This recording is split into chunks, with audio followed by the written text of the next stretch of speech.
Hello and welcome to Health in the Real World. I'm Chris Janke, joining Erica Hoke today. A lot of stuff going on right now in Alabama with IVF. And if you are worried that that is going away, or maybe it's coming to my state, etc., and we're not going politics today, we're just talking about what are some other options. We have Erica Hoke today. She is the infertile mother of four. She was told by experts that she would not be able to have children, and she did. She has four kids. Erica, thanks for joining us today. Let's get into this.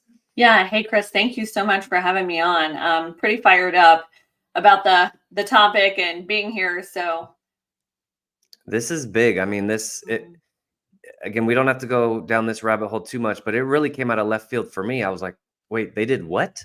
So well, first give us a little more of your background. I think it's important that people know, just where you came from and how you were able to have four children in the face of, at least you had at least a couple experts telling you that you were not going to have children, right? yeah, and even more than that, more than a few reasons why I should have never been able to get pregnant. I had 7 different reproductive diagnoses. I was over 35. I had a lot going on, and I was told that I would need donor eggs. I wasn't even a candidate for IVF. It wasn't even an option for me. Like it's becoming, not an option for so many other people for so many other reasons. So we can get into that in a minute, but I had no choice but to figure it out for myself. And clearly, what I did worked, not once, but 4 times. And so I really want your listeners to understand that they have choices that they might not know that they have. Yeah, this is huge. One thing that you and I talked about, and when I said this yesterday, is that anytime I've heard of assistance trying to help people get pregnant, it's always been IVF. So that's mostly commercials on the radio, right? Things like that. I don't even know really what those other modalities would be. So I think it's important to know, because you said that IVF is or should be like a last resort. And there's so many things you can do before that. So what are some of those things that you were able to do that led to that success? Yeah, I mean, IVF used to be something of last resort, and I definitely want to answer your question. But before I do, I just want to say that there's been a big shift in the industry from, it being something of a last resort, a plan B, to really pushing women into IVF, into reproductive medicine, into IUIs before proper testing is done, before, getting to the root cause is even established, right? And so, with this ruling in Alabama, and also just the influx of women who are facing infertility, women are waiting 6 months, a year, they're having a really hard time getting these appointments with their reproductive medicine doctor, and there's a lot that they could be doing in the meantime. Okay. Okay. That makes sense. Yeah. So is this something that the doctors, they don't know about? Or I mean, I guess everyone has their scope, right? So Yeah. if they're IVF. So actually, can we back up one more time? What Yeah. exactly is IVF? So IVF is in vitro fertilization. So the embryo is created, from the egg and the sperm outside of the woman, and then inserted, right? And so there's varying degrees of that. It's not really my area of expertise to focus on the infertility procedures, but there's ones where instead of just being put in a petri dish together and allowed to fertilize, they can inject the sperm directly into the egg, and things like that. So IUI is intrauterine insemination. Sorry, it took me a minute to think about that acronym because I never say it all the way. But that is when the woman is inseminated with her partner's sperm, or donor sperm for that matter, and it kind of bypasses a lot of things going on in her health potentially. So Okay. Okay. So now the road that you traveled and the modalities and different interventions that you did, was that would you describe that as non-medical? You did things on your own, or what was that road like? Yeah, so I mentioned that I had 7 different diagnoses. So I had, uterine fibroids, I had endometriosis, pretty severe case of that. I had thyroid, hypothyroid disease, as well as nodules. I had PCOS. I'm not going to go through all of them, but the point of me saying that is I did have surgeries. I did have procedures that showed me what was going on with my health, and I did have to advocate for myself. In particular, like with my fibroids, I had 2 unsuccessful surgeries, but I was still really symptomatic. I mean, I was almost like not functional. And I just kept pushing my doctors to tell me, like, is there something else that we could try? And there was actually another procedure. Turned out that they couldn't find anything. I came out of that third procedure with basically a handful of fibroids that looked like a handful of aquarium gravel. It was crazy. I had so many. Wow. What do you recommend for somebody who hears your story? Maybe they are worried about IVF going away, or at the very least just wants to try something that's a little bit less, uh, I don't want to say invasive, but a little bit more natural or a little bit less down the road. What would you tell somebody as far as how to explore options, how to educate yourself, how to research this? Yeah, well, it is invasive and it's very expensive. Reproductive medicine is very expensive. It's very traumatizing because you're spending all this money, and if you're unsuccessful, then that money's down the drain. Or sometimes you are successful and then you miscarry, so it's very traumatizing. So the things that you can focus on prior to are the things that, if you don't do these things that I'm going to tell you, then almost nothing else is going to matter, right? So you're laying either the foundation for your IVF procedure, or if you can't do IVF because of money or religious reasons or not having access, these are the things that you're going to go to. Okay, makes sense.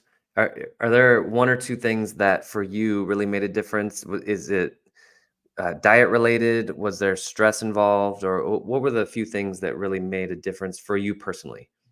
Yeah, for me personally, I would have told you at the time that my diet was pretty good. I think that we all kind of kid ourselves, right? That we eat healthier than we do. But I really had to take a look at my diet, and that's what I teach as well. So, diet not in only in terms of nutrition, but in terms of toxins, which is huge. So, toxins, both in diet and personal care items, have to be addressed, because if you go and search toxins and fertility, you'll get a .gov website that tells you that these things contain endocrine disrupting chemicals, hormone disrupting chemicals. So it's right there out in the open for everybody to see.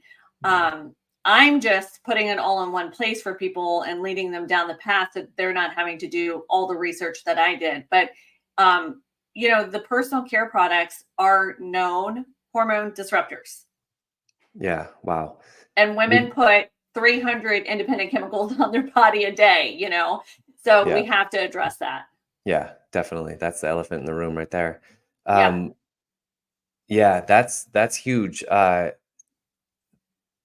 could man, finish what the was it? whole show just with that, but Yeah, that I there's mean that definitely more. that's huge. All the things that, well, oh, I remember my question. Was this something that you just researched all on your own, or did you work with like a functional medicine doctor, or what kind of assistance did you have? I did fertility acupuncture very consistently, and that helped regulate, my liver and kidneys, my hormones, and things like that. That's what kind of acupuncture does for you. So I did that, but everything else I learned on my own, and I've learned a ton since then as well, about toxins and their effects. But then the mental health component too. I was also seeing a licensed mental health counselor, because infertility in itself is trauma. Yeah, absolutely. I mean, I would imagine it being very stressful, right? We want to have a baby and we can't, and that's why you know it's very high demand as far as people who they want it this much is way up here, and then Yeah. There's probably a very limited number of medical professionals who do that, which would drive the price up, et cetera, et cetera. Um, are there, I know the medical model, and I know a few people who have been through medical school and they say they talk zero about nutrition, Yeah. but I'm sure there are at least some medical doctors or, in kind of the system who are talking about this. What kinds of things are they saying, and how are we kind of working together to bridge this gap? Yeah, I think it's kind of a myth, Chris, that when you go to a reproductive endocrinologist that you're going to get that kind of care. I mean, really, they have a protocol that involves different hormones and different medication to either thicken your lining, improve your ovulation, or bypass the process through IUI or IVF. You don't really see a lot of reproductive medicine doctors providing. Now, some of them do provide acupuncture in office, so that's a step forward in the right direction, right? But in Sure. terms of diet, I see social media posts, I see clients all the time telling me, I just wanted my doctor to tell me what supplements to take. And husbands too, like, what supplement can my husband take to improve his sperm? And you're just not going to get those kind of answers from your reproductive medicine doctor, and it's not their fault. That's not what they do. Right. It's just not what they do. So you had mentioned functional medicine, and that's definitely a good jumping off point. There's lots of fertility coaches like myself that specialize in holistic coaching to kind of help you understand and um, identify what you can do to affect your fertility. Okay, makes sense. Makes sense. So a couple comes to you, or let's say a woman comes to you, uh, wanting coaching. What does that process look like? Is there an intake? Do you send her for tests, etc.? I know it's probably depends. It's probably different for everybody, but what are some of the processes in that?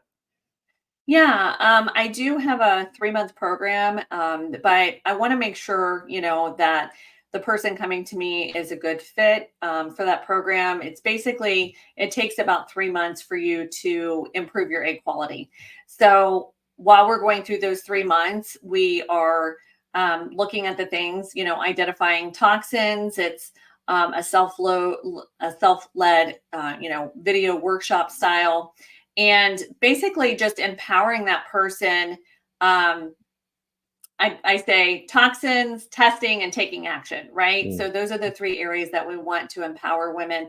And there are many, many overlooked tests. Really, like, so many people come to me and say, I've been tested for everything. They feel like a pincushion, and they're certain 100%. They would probably bet money on it that they've been tested for anything and everything. And there's always overlooked testing because quite frankly, some of these tests are just not in the doctor's best interest. I hate to say it like that, mhm. but if they test you and they find out that you have this very common bacterial infection, then a they're out a candidate for IVF or IUI or reproductive medicine. So Got they're it. not looking for the root cause. And again, this is nothing against doctors. It's just not what they do.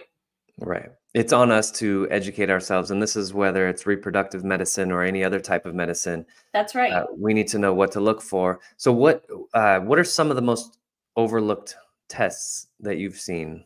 Yeah, I'm really glad that you asked me because there's one in particular called urea plasma. So, again, if you research this for yourself, you'll see that what I'm saying is 100% true, that urea plasma's only symptom can be infertility. And I just was chatting with a woman before I got on here. She has spent 20 years going through doctors, different fertility treatments. And she happened to see an interview that I did on my YouTube channel with a woman who had urea plasma, and she was able to get tested, and she did in fact have urea plasma. Wow. Now, I can't stop talking for a second. I know that you want me to pause, but No, you're good. your husband, your partner has to be treated also. And Right. here's the rub, right? So we get somebody tested, they get treated, but they get treated and their partner doesn't, and they continue to have infertility and continue to have fertility problems. The fact is that most doctors don't know how to properly treat ureaplasma. Is ureaplasma exactly how it sounds? You have plasma in your urine? Is that, or what is? It's not. It's a form of microplasm, which is like a type of bacteria vaginosis. But again, it can have no symptoms other than just infertility. It kind Infertility. of migrates from your urinary tract into your genital tract, and once it's there, it causes basically white blood cells, and so then the sperm have a hard time getting through. Um, so yeah, it's super common, and thank goodness people are talking about it. Yeah. You could read about Erin's whole journey if you want. My books are behind me here. She was a contributor, but she actually had other symptoms.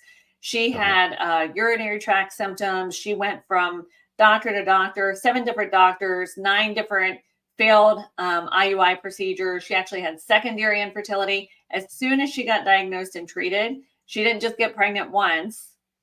She got 3 more babies after that. And that was the only thing that changed. Wow. That's It's dramatic. incredible.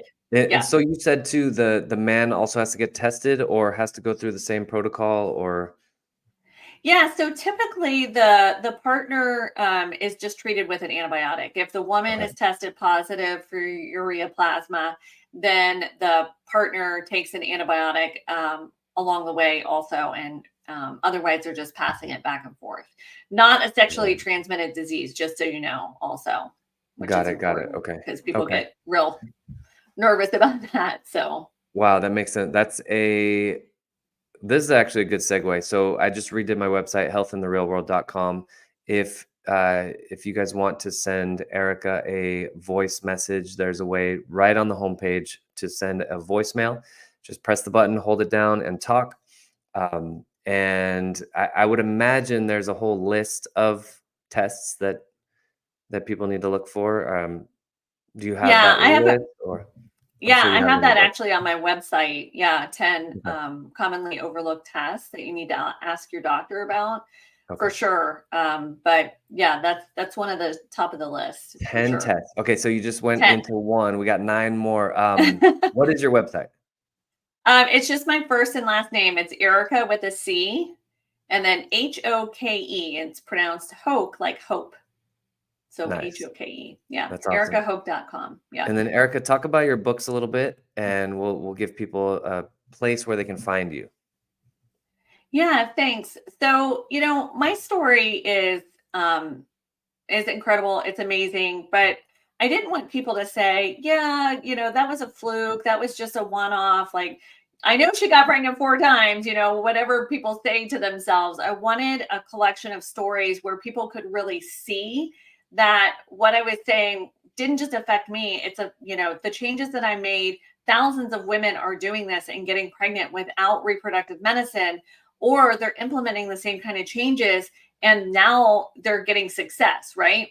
So the books are the Infertility Success Series. It's wherever books are sold, but Amazon, Barnes and Noble, Target, that sort of thing, and internationally as well. But these women's stories are, similar to mine, similar to Erin's that I mentioned. Another woman, lost her ability to use her own eggs because of a missed test. So this happens over and over again. And I just want women to feel empowered and have a voice in their own medical journey and take charge of their fertility, because no one cares about it as much as you do, and that's the bottom line. Yeah. And so that's why I wrote the book. So it's not just a memoir, it's not just our story. We went back, each author put tips throughout the chapter of like, hey, man, I wish you would know this right here. I wish I would have known this. Stop here, get this test. Red flag, flashing lights, like this is really where my journey could have ended if I had known what I knew when I got to the end of it, right? Wow. Yeah, that's huge. I think that's the theme of the show, is that it's again, we're not villainizing anybody. Those people doing IVF, the doctors, they're doing great work. They're helping dreams come true. It's really more of, know each professional's purpose, right? You're not going to try Yeah, to hammer a nail into the wall with a wrench. You need to use the right tools, right. and this is yet another tool in the toolbox. Erica, any final thoughts closing out? How would you summarize this episode and the call to action? I would say whether you're doing IVF, whether you can't do IVF for whatever reason, feel empowered that your body is telling you,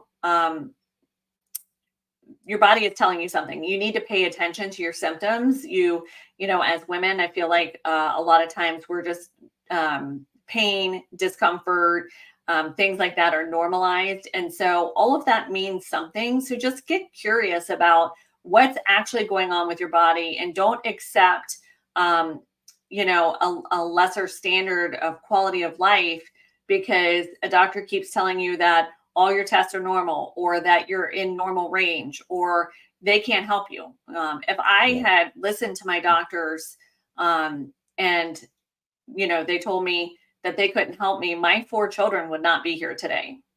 And I really understand how difficult the infertility journey is, but you are the one that has to unravel your mystery, or find somebody to help you unravel that and, get the help that you need so you can make your dreams come true.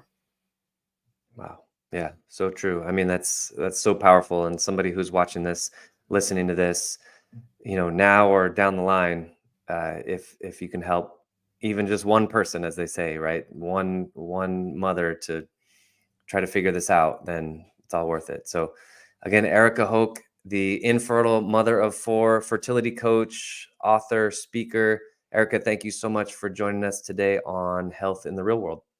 Thank you so much, Chris. I enjoyed it.